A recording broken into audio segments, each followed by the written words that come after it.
The Arlington mayor is declaring a state of disaster in the city. Shelley, make sure that we have that correctly.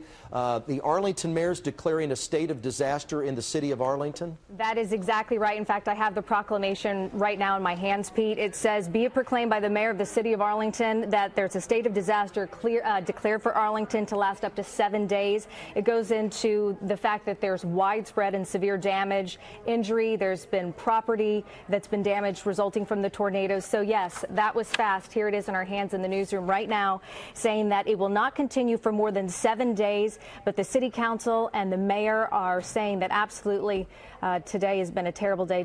Declaration of local disaster, city of Arlington. So that's one thing. I wanted to also pass along with you as far as the schools go.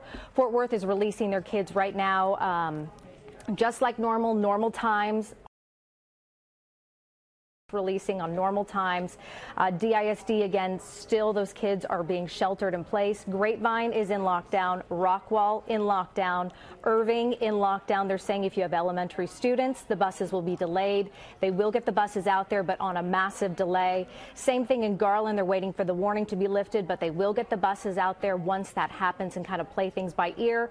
Plano ISD, no buses running right now. They are waiting for the storm to kind of go through and pass. This will mainly affect the elementary kids. So this is the kind of damage. You've been seeing it all day here on Channel 8 from HD Chopper 8. Already a declaration from the city of Arlington, from the mayor, and schools just kind of all over the board. All of this information, because we know we're throwing a lot at you right now, is on WFAA.com. We're keeping it posted there minute by minute, literally second by second, because my list is changing that often, Pete. Well, Shelley, thank you very much for that update. And the reason that they're letting the kids out in Fort Worth and also in Arlington is because the storms are passed.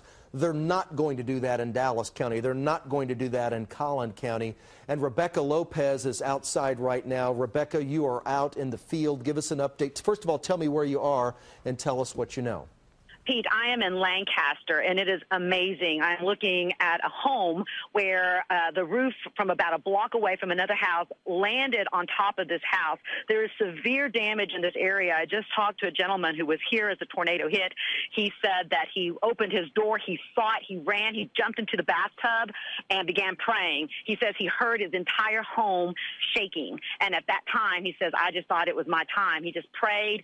It was amazing, though, because he only had a few broken windows, but he's right next door to this house that I'm standing in front of with the roof on top of it. Severe damage. Also, a little bit further down the road, some elderly people had to be rescued out of their home by people. They were trapped. Their home also severely damaged. We've been trying to get a live truck in here. Lancaster police not allowing us, or kick the media out of here, trying to send us to a staging area. But we walked into this area because there's a lot of people walking around in the neighborhood. They just don't want all the live trucks here right now because they have emergency vehicles going in and out. We've seen about 8 ambulances come out of this neighborhood. You can probably hear some sirens around me right now.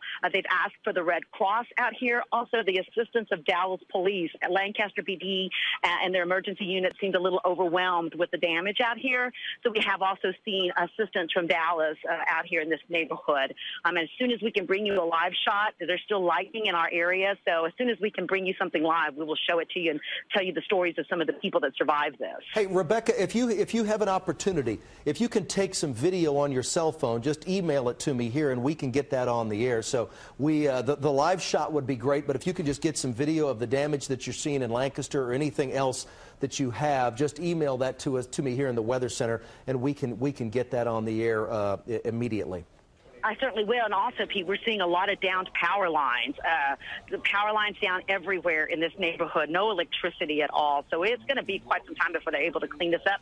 And I'm getting you that video as soon as I can. Okay, that sounds great. Rebecca, I appreciate that. And Greg, a new tornado warning for Dallas County? For Dallas County, Kaufman and Rockwall included in that one as well until 4 p.m.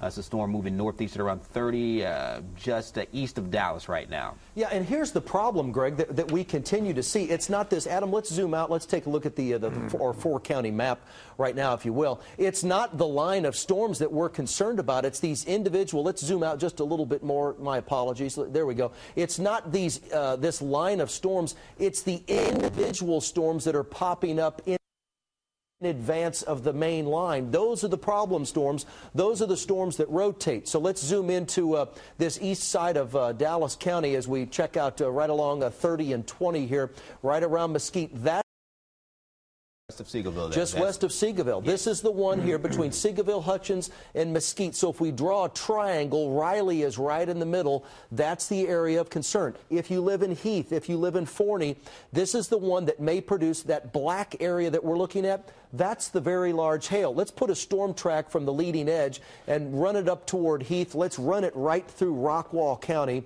north-northeast at about 20, maybe 25 miles an hour. This storm will arrive in Balk Springs, maybe another tornado. Balk Springs, 320. Mesquite, 328. Sunnyvale, 336. And in Rowlett at 349. That's the potential there of another tornado. Now we have more video. We're going to go back to Arlington one more time where we have just gotten in additional video of the damage, which once again is extensive.